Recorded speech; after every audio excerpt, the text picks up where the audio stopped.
नमस्कार शेतकरी बांधवांनो, आजच्या व्हिडिओमध्ये आपण कुसुम सोलार पंप योजना म्हणजेच PM कुसुम संदर्भातील 2 जुलै 2026 पर्यंतच्या सर्व नवीन आणि महत्त्वाचे अपडेट जाणून घेणार आहोत.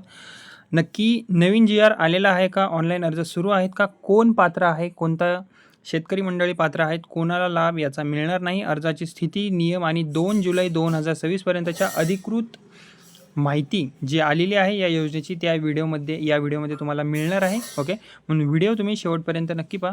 आता जी पहिली अपडेट आहे त्याबद्दल सांगायचं झालं तर 2 जुलै 2026 पर्यंत कुसुम सोलार पंप योजनेसंदर्भात महाराष्ट्र शासनाकडून कोणताही नवीन GR किंवा नवीन नियम अजून तरी जाहीर करण्यात आलेला नाही आहे. सध्या योजना जी आहे ती पूर्वीच्या नियमांनुसारच सुरू आहे. ओके, दुसरी अपडेट म्हणजे की पात्र शेतकरी महाऊर्जाच्या अधिकृत पोर्टलवर PM कुसुम कंपोनंट B अंतर्गत ऑनलाईन अर्ज करू शकतात.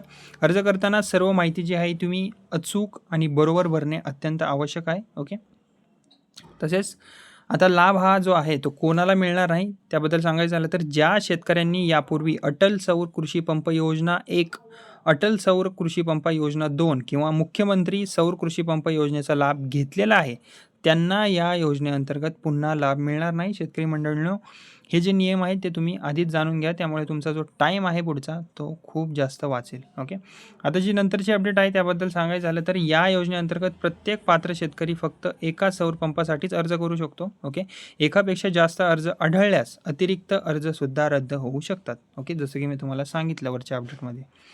आता जी नंतरची अपडेट आहे त्याबद्दल सांगायचं झालं तर डिझेल पंप वापरणाऱ्यांना जास्त प्राधान्य. ओके, ज्या शेतकऱ्यांकडे सध्या डिझेल पंप आहे आणि ते सौर पंप वापरण्यास इच्छुक आहेत अशा शेतकऱ्यांना योजनेत जास्त प्राधान्य दिले जात आहे. यासाठी अर्ज करताना आवश्यक घोषणासुद्धा द्यावी लागते. ओके, तसेच आता चुकीची माहिती दिल्याससुद्धा कारवाई होऊ शकते. ओके, म्हणजेच की अर्जामध्ये चुकीची माहिती देणे, खोटी कागदपत्रे सादर करणे किंवा लाभ घेतल्यानंतर पुन्हा अर्ज करणे या गोष्टी जर आढळल्यास शासनाकडून कारवाईसुद्धा केली जाऊ शकते. यामध्ये सौर पंप जप्त करणे, लाभार्थी हिस्सा जप्त करणे आणि आवश्यक असल्यास कायदेशीर कारवाईचाही समावेश असू शकतो. ओके, आणि FIR दाखल करण्याची कारवाईसुद्धा होऊ शकते. ओके, आता नंतरची अपडेट आहे ती म्हणजे की अर्जाची स्थिती जी आहे ती कशी चेक करायची. अर्ज केल्यानंतर शेतकरी महाऊर्जा पोर्टलवर जाऊन आपल्या अर्जाची सद्यस्थिती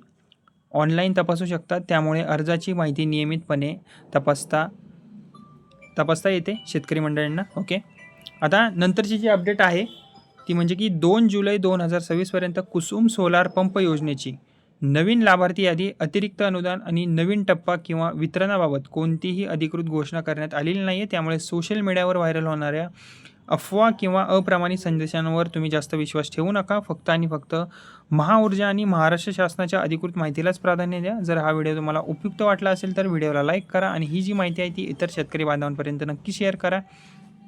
आणि कुसुम सोलार पंप योजना मागेल त्याला सौर कृषी पंप योजना, PM किसान, नमो शेतकरी, पीक विमा आणि महाराष्ट्र शासनाच्या सर्व ताज्या सरकारी योजनांचे अपडेट सर्वात आधी मिळवण्यासाठी आपल्या बडी नावाच्या चॅनलला सबस्क्राईब करायला विसरू नका. धन्यवाद.